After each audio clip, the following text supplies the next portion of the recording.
की आवाज प्रतिज्ञा। सुबह सुबह जब कृष्णा कहीं जा रहा होता है तो ठकुराइन उसे नाश्ता करने के लिए कहती हैं, लेकिन कृष्णा मना कर देता है कि वो नाश्ता नहीं करेगा और उसे इतनी ज्यादा भूख भी नहीं है और वह जाने लगता है। तभी सज्जन सिंह कहते हैं कि अरे बेटा, तुम तो पता नहीं अब किस दुनिया में खोए रहते हो। लगता है तुम्हारी शक्ल देख के कि तुम्हारी मेहरिया से तुम्हारा झगड़ा हो गया है। तो कृष्णा कहता है कि आप तो हर बात में प्रतिज्ञा को ही ले आते हैं, पता नहीं आपको क्या दिक्कत है, मुझे तो समझ में ही नहीं आता है। और वो कहते हैं कि मुझे तुम्हारी शक्ल देख के ही सब कुछ पता चल जाता है और चलो हमारे साथ बैठकर नाश्ता करो। और वो कृष्णा को जबरदस्ती बैठकर नाश्ता करवाते हैं। वही कृष्णा मन ही मन सोच रहा होता है कि मैंने सोचा था कि शादी के बाद कितने मजे करूंगा, लेकिन यहाँ पर तो कुछ और ही हो गया। ना हमसे बीवी खुश है और ना ही ये घर वाले खुश है, हम करें भी तो क्या करें।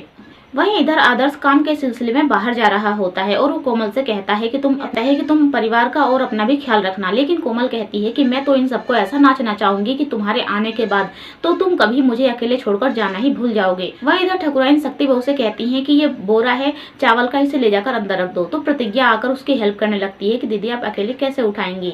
और ये सब कुछ शक्ति सिंह देख लेता है, उसे बहुत ज्यादा गुस्सा आ जाता है और वो कमरे में ले जाकर अपनी पत्नी को बहुत ज्यादा पिटाई करता है। और वो ऊपर शोर मचा रही होती है कि रो रही होती है, लेकिन नीचे सब लोग सुन रहे होते हैं और कोई उसकी हेल्प के लिए नहीं जाता है। प्रतिज्ञा भी खड़ी होती है मन में और मन ही मन सोच रही होती है कि ये लोग कितने पत्थर दिल हैं। वहां पर दीदी पीट रही हैं, लेकिन इन लोगों में से किसी का दिल भी नहीं पिघल रहा है। वहीं सज्जन सिंह कहते हैं कि अरे ये क्यों रोज रोज मारता रहता है। तो ठकुराइन कहती है कि जब काम नहीं करेगी तो क्या होगा।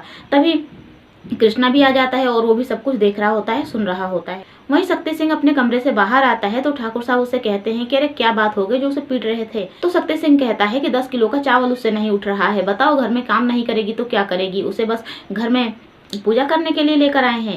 तभी सज्जन सिंह कृष्णा से कहते हैं कि जरा ये सब कुछ देखकर तुम भी सीखो और अपनी मेहरिया को जरा टाइट करके रखा करो, वरना अगर जहाँ सभी तुम उसे ढीला छोड़ोगे तो तुम्हारे सर पर चढ़कर नाचने लगेगी। और ये सब कुछ कृष्णा तो चुपचाप सुन रहा होता है, लेकिन कोई भी जवाब नहीं देता है। तभी प्रतिज्ञा जो है वो जाने लगती है केसर के कमरे में, लेकिन ठकुराइन उसे रोक लेती है ये कहकर कि तुम उसके कमरे में क्या करने के लिए जा रही हो। तो ठाकुर कहते हैं कि अरे जाने दो, ये जाएगी तभी तो उसकी हालत देखकर इसे भी पता चलेगा और इसे भी समझ में आएगा कि हाँ घर में कैसे रहना चाहिए कैसे नहीं रहना चाहिए। लेकिन प्रतिज्ञा बहुत ज्यादा परेशान हो जाती है कि आखिर वो इन सबके बीच से निकले कैसे और करे तो क्या करे, केसर के बच्चे की जान कैसे बचाए। तो दोस्तों सब कुछ जानने के लिए चैनल को सब्सक्राइब करें, वीडियो को भी लाइक करें।